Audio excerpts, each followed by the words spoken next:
Hello everyone, welcome to this important video. आज मैं आप लोगों को सीटेट दिसंबर 2024 के हिंदी के सिलेबस के बारे में बताने वाली हूं कि आखिर हिंदी के सिलेबस में कौन कौन टॉपिक्स आपको पढ़ना है। तो आइए शुरू करते हैं।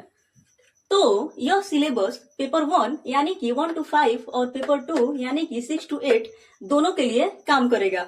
तो यहाँ पर हम लोग केवल हिंदी के सिलेबस के बारे में बात कर रहे हैं। तो हिंदी जो है यह कुल 30 मार्क्स का होता है, जिसमें से 15 मार्क्स के कंटेंट यानी कि विषय वस्तु से प्रश्न पूछे जाते हैं और 15 मार्क्स के पेडागोजी यानी कि शिक्षण शास्त्र से प्रश्न पूछे जाते हैं।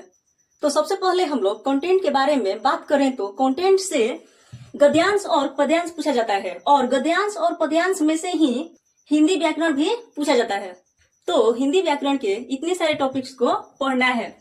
संज्ञा को पढ़ना है, सर्वनाम को पढ़ना है, विशेषण को पढ़ना है, क्रिया को पढ़ना है, क्रिया विशेषण को पढ़ना है, कारक को पढ़ना है, काल को पढ़ना है, विकारी शब्द को पढ़ना है, अविकारी शब्द को पढ़ना है, समास को पढ़ना है, अलंकार को पढ़ना है, वाक्य विचार को पढ़ना है, लिंग और वचन को पढ़ना है, विलोम शब्द को पढ़ना है, पर्यायवाची शब्द को पढ़ना है, अनेक शब्दों के लिए एक शब्द को पढ़ना है, मुहावरे एवं लोकोक्तियों को भी पढ़ना है, वर्तनी को पढ़ना है। इसमें से भी प्रश्न पूछा जाता है। शुद्ध वर्तनी और अशुद्ध वर्तनी का प्रश्न पूछा जाता है। अपठित गद्यांश को पढ़ना है, अपठित पद्यांश को पढ़ना है। हालांकि अपठित गद्यांश और अपठित पद्यांश में से ही इन सारे हिंदी व्याकरण के प्रश्न पूछे जाते हैं।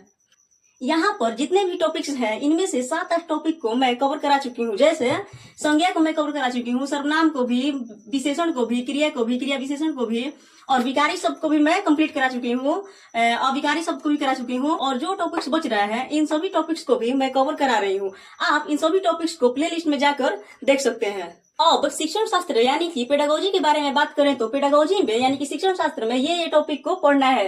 भाषा बालक व भाषा शिक्षण को पढ़ना है, शिक्षण एवं शिक्षक को पढ़ना है, भाषा शिक्षण की विधियां को पढ़ना है, मूल्यांकन एवं उपचारात्मक शिक्षण को पढ़ना है, भाषाई कौशल और भाषाई विकार को पढ़ना है, पाठ्य पुस्तक बाल साहित्य एवं बहुभाषिकता को पढ़ना है, शिक्षा में सूचना एवं तकनीकी का प्रयोग एवं डिजिटल शिक्षण शास्त्र इसको भी पढ़ना है। शिक्षण शास्त्र को भी यानी कि पेडागोजी को भी मैं धीरे धीरे कवर करा रही हूँ। इसको भी आप लोग प्ले लिस्ट या डिस्क्रिप्शन में जाकर चेक कर सकते हैं। आशा करती हूँ आप लोगों को सीटेट दिसंबर 2024 के हिंदी के सिलेबस में कौन कौन टॉपिक्स को पढ़ना है इसकी जानकारी प्राप्त हुई होगी।